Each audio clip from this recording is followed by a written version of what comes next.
And with Nigeria's rising food inflation, we have seen the current prices of basic commodities being on an upward trajectory. And that is also the same with the price of bread across the nation. And to discuss further on this now, I am joined by my guest, who is the president, of course, who is the chairman, I beg your pardon, of the Association of Master Bakers and Caterers of Nigeria. He is Ishaq Abdurrahim.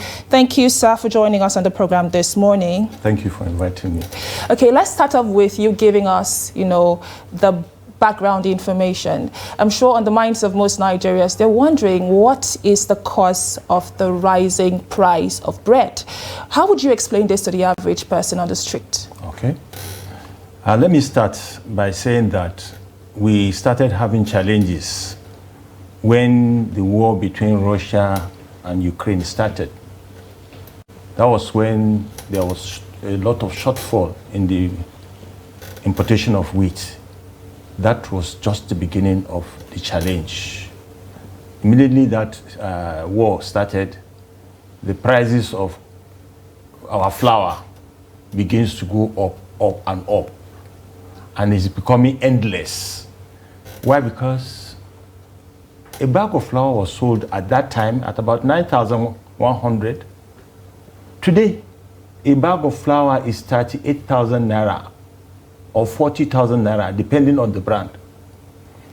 So, like I say, within the span of 6 months, the price of flour has increased 3 times. The latest one being just about 2 weeks ago, from 35,000 naira to 38 and 40,000 naira today. Within a span of 2 weeks. It was 35 before that time. We are managing it. Actually, it was 20 something. From 20, it went to 31, 32, and it stopped at 35. Just 2 weeks ago, it moved from 35 to 40,000 naira, depending on the brand. So also sugar. All the things we are using, either sugar, flour, milk. Milk, how much is Dano milk? Dano milk is sold at 72,000 naira. Now, Dano milk is 100,000 naira per 20 kg. Oil that we are using, oil, it has increased. Yeast, I bought yeast last, 24,000 naira. Now I went to buy, they say it's 35,000 naira. How do we cope? Put that one aside. Petrol is how much? Petrol from 193, 190. Now we are buying petrol 640 naira per liter. Diesel. How much is diesel? 800 plus, even at that time. Today diesel is 1,200 per liter. That is for diesel. Now every index of production has increased. So bakers have no option than to increase price. And unfortunately, like a friend called me from Plateau, said he's in trouble. I think, what is the cause? He said he's producing 25 bags before, but after this increase, he can only produce 3 bags because people are not buying. So those are the challenges we are facing in the industry. Okay, I'm very curious because I understand that from all you've said, you said that the prices of the raw materials for this bread have increased over time. But I am wondering, have you tried sourcing these products locally? For instance, cassava flour, that is a very good option for bread, I would say. But what do you think? Yeah, that is a nice option. We are all agitating that they should go back to production of cassava inclusion in a bag of flour. What are we talking about? If only 10% is included, I think a lot of billions of naira will have been saved from importation. But right as we are talking, the millers, I don't know whether they don't have interest in it, I don't know. Whether there are challenges with them, how to get cassava, I don't know. Maybe that would be best, the answer would be best answered by Federal Ministry of Agri, so that they will know. But what we bakers are saying is that give us a flour that has cassava inclusion. What we are saying, before they had it, they were producing what they call composite flour. that one has 10% of cassava in it. And we were buying. Suddenly, the thing went out of the market. We cannot find it again. So, if millers will do cassava flour inclusive, we are ready to buy.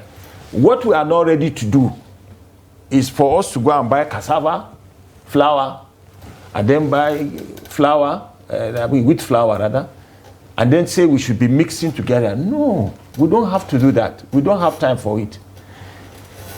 They started it before. Flour millers started cassava inclusion in that 50 kg. Let them go back to it. I'm sure it will reduce a little cost of production. If we are buying, like I said, we are buying flour now between 38 and 40, depending on the brand. If today we are able to buy it 19,000 probably, or 10,000 the way it was before, I'm sure a lot of us will be very happy.